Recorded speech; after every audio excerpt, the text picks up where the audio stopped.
Hello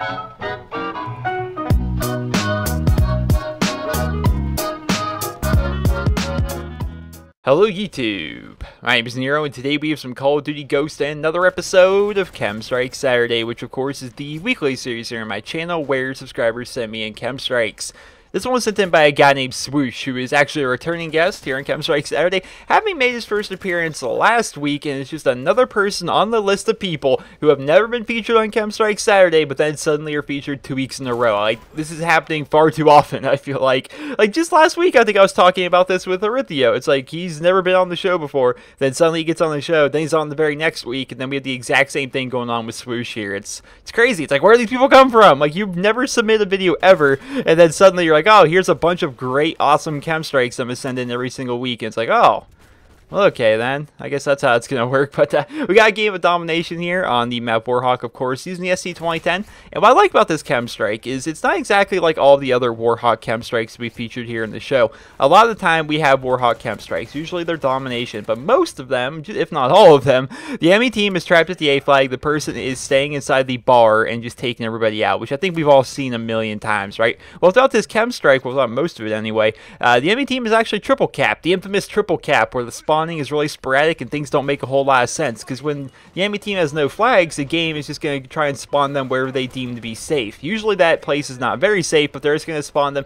They'll say, okay, we'll spawn you at A. If you get killed off at A without capping it, they're like, okay, we'll spawn you at C. Okay, you didn't cap C, okay, we'll spawn you at B. They kind of spawn you around very randomly, very sporadically, until they finally end up actually putting him up here towards the A flag, where he's going to get a few kills and then move on. And it's a pretty nice overall KEM Strike, pretty fast one, and it's of course using the SC-2010, which is the equivalent of the ACR of this game, which I run the exact same way, right? So when I use the SC-2010, I usually use grip and a silencer. And I see some comments on videos that I use the SC-2010, and they're like, Nero, the gun doesn't kick at all. Why are you using a grip? Well, spoiler, the SC-2010 does have a little bit of kick, but throwing on grip completely gets rid of all of the kick. So if you're going to have like a recoilless gun, you might as well just make it full-on recoilless, right? Instead of just making it almost recoilless, right? So that's how I like to run the SC-2010. If you guys can kind of get over the fact that the SC-2010's iron sights are kind of blocky in a way, kind of hard to see sometimes, if you can start using the iron sights and get used to the iron sights, then it's definitely very nice. I think another example of that was like the MTAR, like the MTAR in here in Call of Duty Ghosts. A lot of people use the red dot sight, myself included,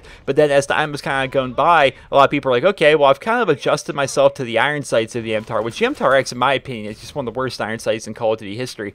Once you get kind of used to it, then you can kind of free up that attachment spot for something else, whereas before you may have been using grip and a red dot sight, well, now you can be using grip and extended mag or something like that. And the same thing goes for the SC-2010. Instead of using a red dot sight, if you can just adjust yourself to the iron sights, you can now use grip and a silencer, or silencer extended mag, or grip and extended mag, wherever it is you want to run, right? So that's kind of a little quick tip. We pick up the KEM Strike right there, is try and get used to the iron sights of most of the guns. The M16 is one of those guns I've never gotten used to the iron sights for, but other than that, I think all the iron sights in like every Call of Duty game are pretty viable, and if you can get used to them, it's going to work out pretty damn well for you, because it frees up spots for other attachments that may benefit you a little bit more. Well, that's the end of the gameplay. You got the KEM Strike right as the game expired there with a final score of 43-3.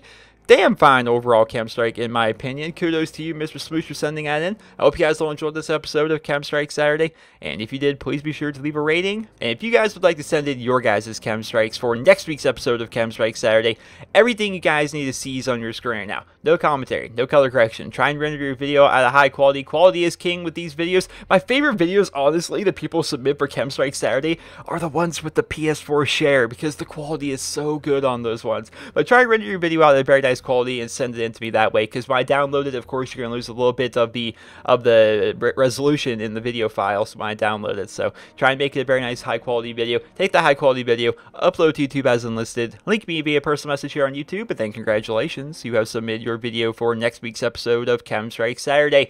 If you guys like to go ahead and check out Mr. Swoosh, he's got a kind of weird channel name. It's Smeagol, I believe that's how you pronounce it. I didn't know how to pronounce it last week. I still don't know how to pronounce it this week.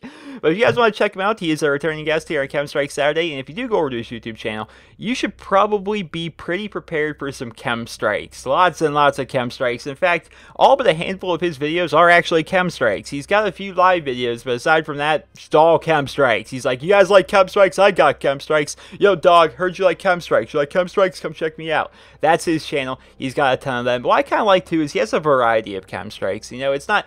You see, one of the things I do here on KEM Strike Saturday is I really try not to feature, like, oh, Honey Badger on Freight, Honey Badger on Freefall. You know, just so many Honey Badger KEM Strikes left and right, and I try not to feature those at all.